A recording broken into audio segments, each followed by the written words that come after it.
this quick how-to video for Inqqa. Today we're going to be showing you the generative capabilities Inqqa has in generating insights from your reports and show you some best practices on how to use it and have some fun with that. So Inqqa has been designed to help you as a professional to connect the dots in survey and employee market research. It works through 3 simple steps: connect your data, select what matters, and impress with insights. So today we'll show you our favorite demo. It's an employee survey, but you can use it for any kind of research you have analyzed. So we're gonna jump ahead. We've already analyzed this data set. We've shown it in a couple of other how-to videos, so if you want to learn more, please check out these. So this data set has nice coverage of topics. Here they are. So we're going to jump straight into the visualize and export part. So you already know that from this interface you can research your insights. So you can just have a quick overview of the most important topics. In this case there are 9 of them. But you can also get a top 3 or a top 5. So let us see what you can do if you want to use this functionality in adding insights. So let's add an insight and generate one automatically. So this is the very basic version this is the very basic use case of this functionality. So this just basically generates some text, the key factors for building your future with this company, and it gives a nice kind of summary on what you see here. So we can save this, and now we have this for future references.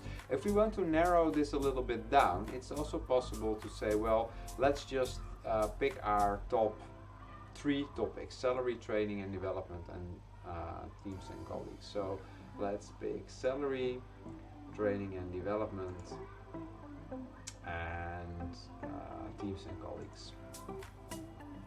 So now we have a more limited top 3. We can also add an insight about this. So let's see what it gives for this.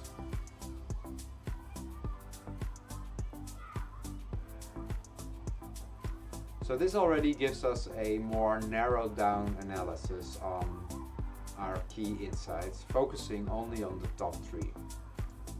There we go. It becomes, of course, more interesting if you make comparisons. So let's, for instance, do a gender comparison. So let's compare our female and male employees. In this case, we see some noticeable differences. The generative functions can help you there as well. So let's add an insight and automatically generate it.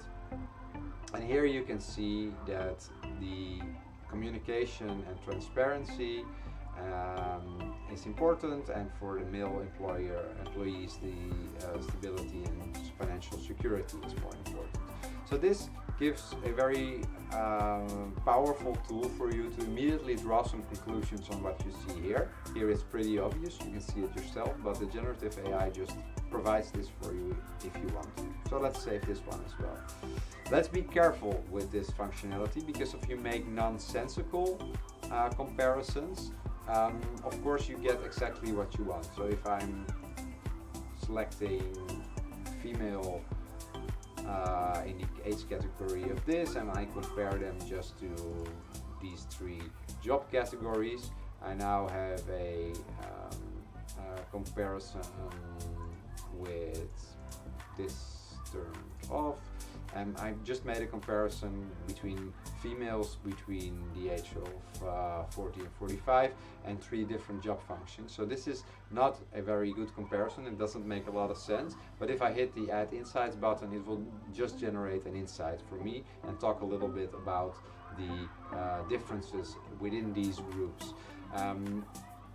It's not complete nonsense because it's still true, but the conclusions you would derive from this would be very strange, because it makes no sense to compare these groups.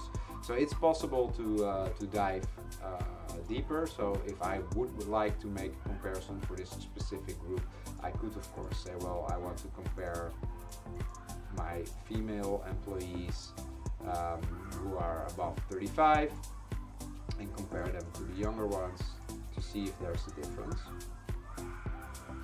And then this gives me some insights, and of course then I can generate one.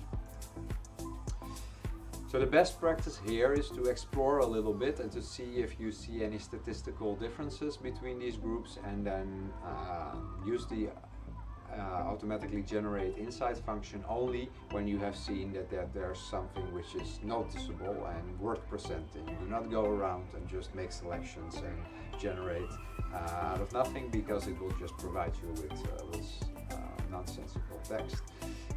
Be careful to notice the small differences in these percentages. So this gives you a comparison. It's careful, so it says it's small, but it still says it's significant, which I strongly doubt, because these differences between these groups are very, very small. So be careful, because generative AI will just generate whatever you ask of it.